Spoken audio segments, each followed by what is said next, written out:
Good morning. Just got done doing some morning chores. As you can hear, the roosters out there making a bunch of noise, which I love. Ooh, that's good. Warming up to some espresso there. So I want to talk about roosters, as you can tell from the title of the video. I want to talk about the importance and basically my 7 reasons why I have rooster and will keep roosters, and what my thoughts are. There's 7 reasons, and a lot of this, I've seen a lot of videos out there, and they hit on some of the basics, which are really good. But there are other things that I've seen between flocks that have no rooster, flocks with roosters, my personal experience.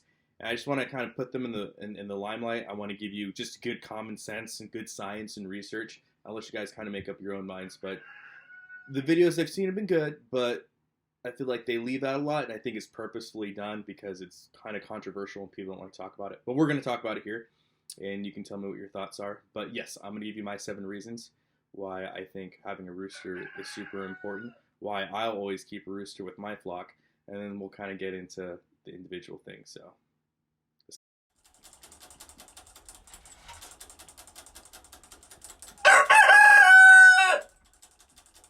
starting out, one of the most important reasons to have a rooster, my humble opinion, is sustainability. Your ability to breed and increase the size of your flock. Unless you need to go out and get, 15, 20 laying hens that are ready to go tomorrow, it's a good idea in practice, at least what I've seen, to what we did anyway, was start off small with a great rooster, great hens, great lines, great stock, and we're increasing our flock. As you can see from the videos about hatching chickens and all that stuff, everything we're doing from this point on forward is just to be very sustainable and to be very cognizant of our flock and what we're creating. So for us, it's super important that we do get good lines, good stock, choose good breeds of chicken, and to kind of increase the flock size that way. So for that, I mean, roosters is paramount. I mean, like I said, hens will lay eggs without roosters, and no doubt. But it's super important to have that rooster incorporated in that process if you're wanting to increase the flock. You can't do it without it. That's the way it is. I hate to break it to a lot of my more progressive viewers out there, if there are any, but it requires two. Requires two to tango in this dance. So having a rooster for breeding, increasing your flock size is super important. It's paramount. So I would say that's reason number 1. Yeah, we got some chicks.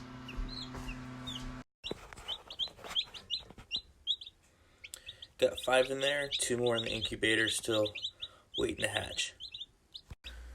Already been there a couple minutes and they're already found their food and they're already pecking and scratching. They're going to do just fine. Number 2, the hens are overall more happy when there is a rooster around. And when you have a happy hen, they tend to be healthier, they tend to lay more. And I know this is one of the first controversial things that I'm going to say. I'm going to leave it at that for now. And as we talk about the other reasons, it should all piece together in a nice package for you. If it doesn't, well then, common sense is not your strong suit. So hens are just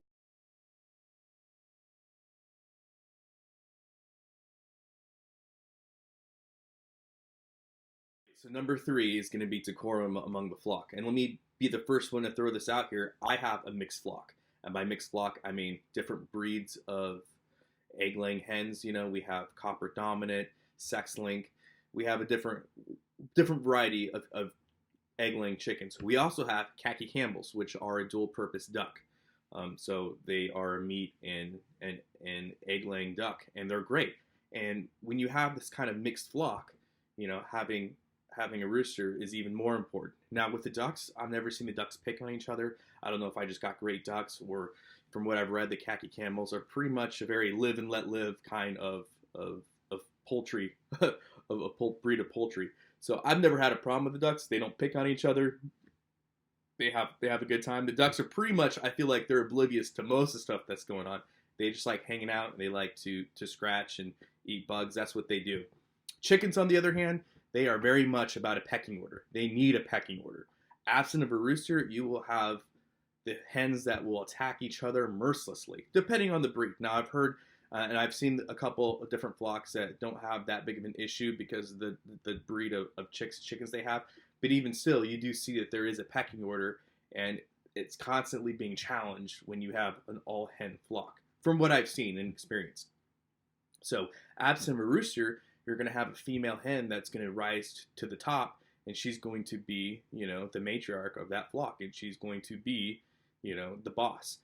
And with that comes a few limitations that hens have biologically and naturally. We'll talk about that in the next item, but somebody has to take over. So when somebody takes over, then that person is now in charge. That chicken, that hen, absent of a rooster, is now in charge of taking on the responsibilities that a rooster would take on.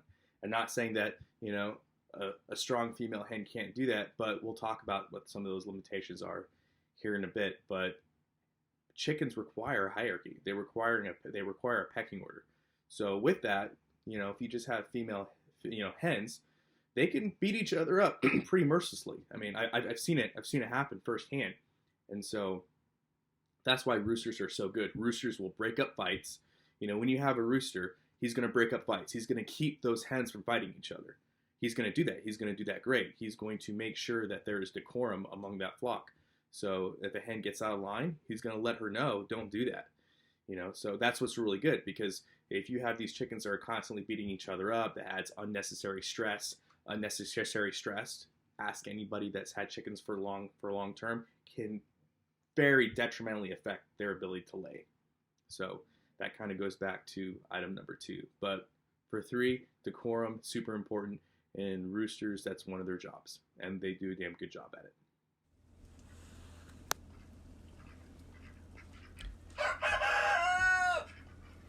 Of course you would. Protection. Roosters naturally have an innate ability to protect their flock. And in my case, a mixed flock. So roosters are great. They are naturally and biologically made to look for danger. They'll look up at the sky for hawks, eagles. They'll look around the ridge line or tree line for coyotes, dogs, possums, raccoons, other birds, you name it. They are 100% on par. They understand that is their job. While the hens and the ducks, they pretty much, especially the ducks are just, they waddle around and they eat and they scratch, and they really don't have any care in the world. The rooster is the one that's always on guard. Even for female hens, the same thing. They live life like nothing's going on because that is their job. It's a rooster's job to keep the flock safe, and they do a good job at it. So absent of a rooster, if you have a hen that's now the matriarch of that flock, biologically, she's not inclined to look for hawks. She's not inclined to constantly be looking at the ridgeline. She's not inclined to be, running around, keeping everybody together or having accountability for everybody. That's just not what she's biologically designed to do. A rooster, on the other hand, is biologically designed to do that, and they do it without question. That is what they do. That is biologically ingrained in them, and they do a good job at it. If you have a hawk or something flies over that they're just unaware of. I've seen it with geese. I've seen it with ducks that are migrating. They will put out a call, and as soon as they do, all the other hens and even the ducks, that's a call, and they put their heads down and they go and then they hide. That's what they do. He alerts them to that because he's looking for those things. So that's another great reason to have a rooster, because they will protect your flock and they will let your flock know when something's going on. That's what they're innately, biologically inclined to do, and they do it well.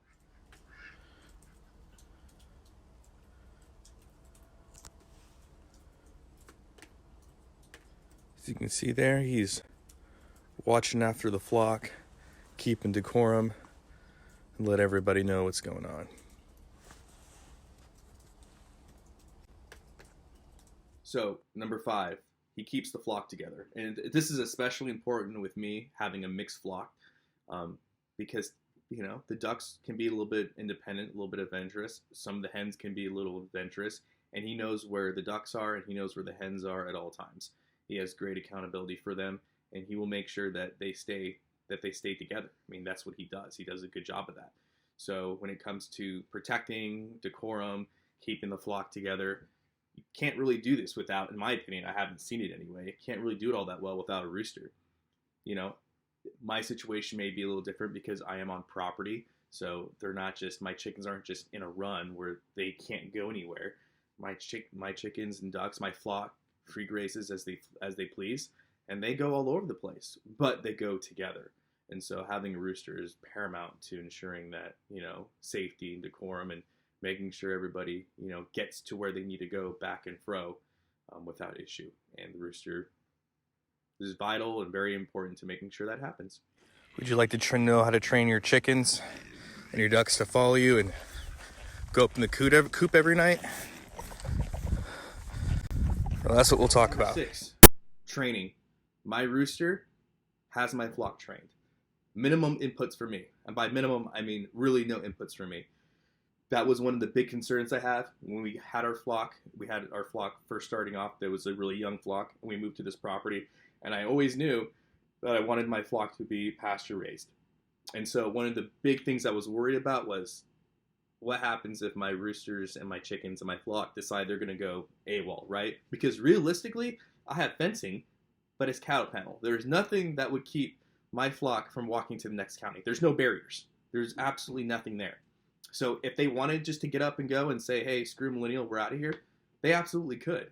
So I was worried about how I'm going to get this flock inside my coop at night when we first moved here. Everything was set up, and I was worried because I'm like, okay, you guys are in here tonight. I'm going to let you guys go in the morning. And when I let them go in the morning, I was like, okay, what could possibly go wrong? And in my mind, I was thinking of literally everything that could go wrong. But the rooster, from day one, he understood the program. He understood that, hey, this coop that Millennial built for us, this is our home, it's our refuge, this is where we're going to be staying from now on.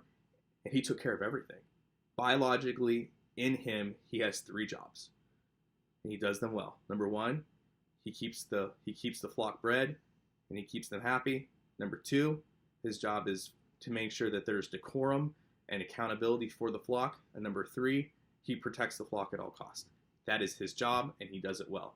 So at night, I have no problem. I know when the sun starts to go down, even the flock is 3 acres that way, they will be in that coop when the sun goes down, without a doubt. I watch him take that flock from wherever they're at on the property to that coop. He knows that it's his job, and he does it. For those of you that have ducks, you guys probably already know. I don't know. I'm going to tip my hat to you guys that have ducks exclusively. I don't know how you train ducks.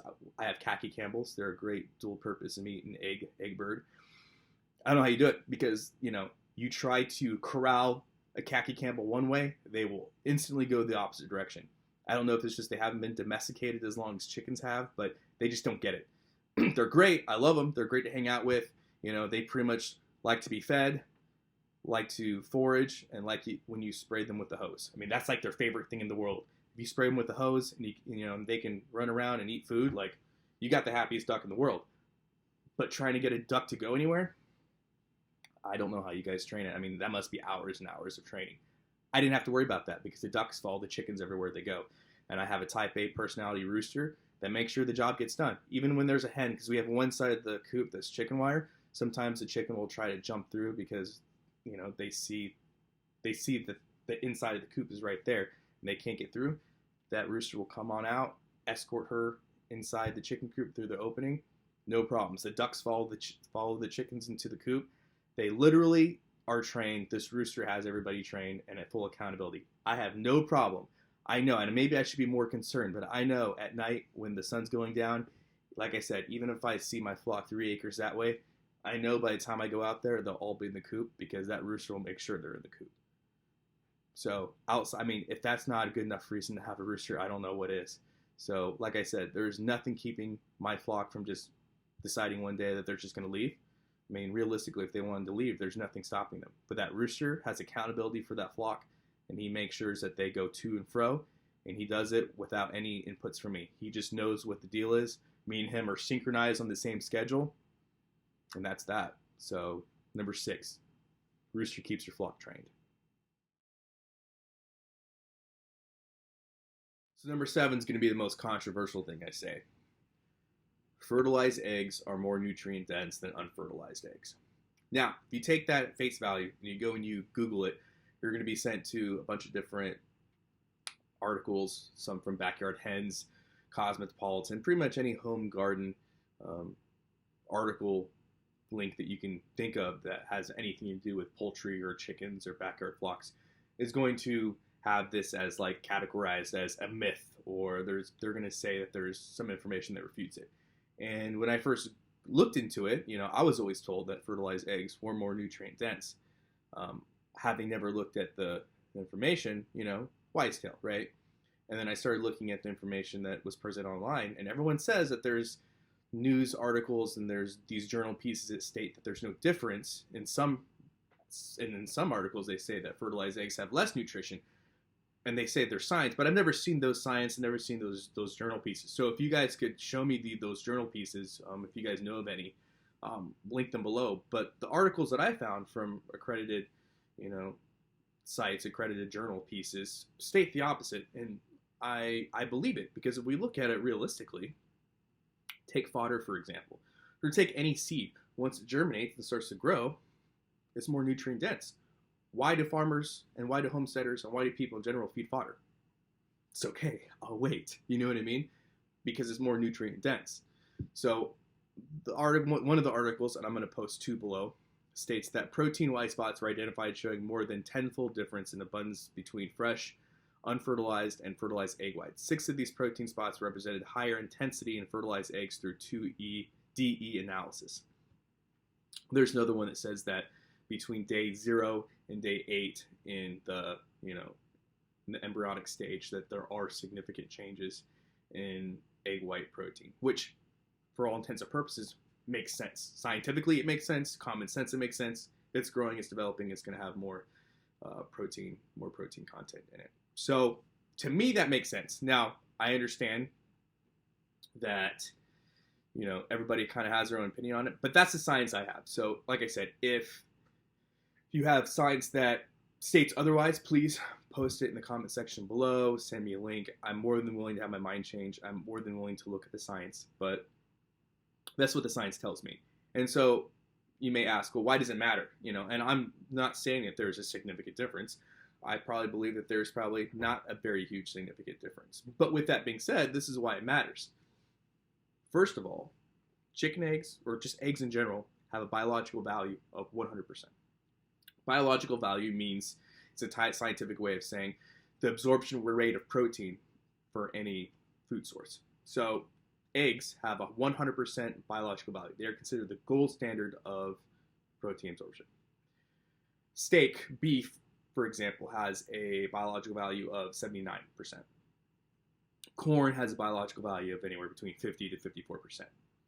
So that's significant. Eggs are the gold standard of biological value. So take my flock. One of my chickens can easily lay 200 eggs a year. My khaki Campbells can lay between 250 to 300 eggs a year, no problem. So each egg having a difference between fertilized and unfertilized, you take the differences, no matter how insignificant, that's change. That is a value of change. So multiply that value of change by 200, 250, 300, and then multiply that per chicken, per duck. It starts to add up, right? That absorption rate that you're getting from those eggs adds up. That change adds up over time. So while in one egg it may not seem significant, in totality, it absolutely is. It absolutely is. So penny served, a penny saved is a penny earned, right? So, or however that saying goes, but to me it makes complete sense. So fertilized eggs are more nutrient dense than unfertilized eggs. So there you have it. So here's your quick soundbite. Why you should have roosters. Number 1, sustainability. If you want to increase your flock size, if you want to breed your hens, you need a rooster. Kind of important. Hens need decorum. They need a pecking order. Without that pecking order, they're going to create it themselves with or without you. Get a rooster. Protection. Without a rooster, without somebody actively protecting them 24/7, they're essentially sitting ducks. Pun intended. Keeping your flock together and accountable. Your rooster will do that. They'll keep everybody together. They'll keep everybody accountable. And they know what's going on at all times. It's easier to have a rooster around as far as getting your flock to and fro. No training needs to really go into it. Like I said, your rooster knows exactly what's going on. They get the program. They'll make sure your flock gets where they need to be at night, and in the morning they'll make sure throughout the day that they're protected and they're watched out for. Takes the guesswork out of it. Get yourself a rooster. He'll take it from there. And lastly, eggs are more nutritious. Fertilized eggs are more nutritious. And so, and kind of keeping everything together, the second statement I made, hens are happier and they lay more, that comes from the idea of all the aforementioned. They're protected, stress-free. Somebody's taking the guesswork out of everything. They don't have to second guess anything. They can live and they can be 100% carefree because you have a alpha rooster that's making sure that everything's being taken care of. He's doing all the heavy lifting as far as protection, as far as accountability, and as far as getting the flock to and fro.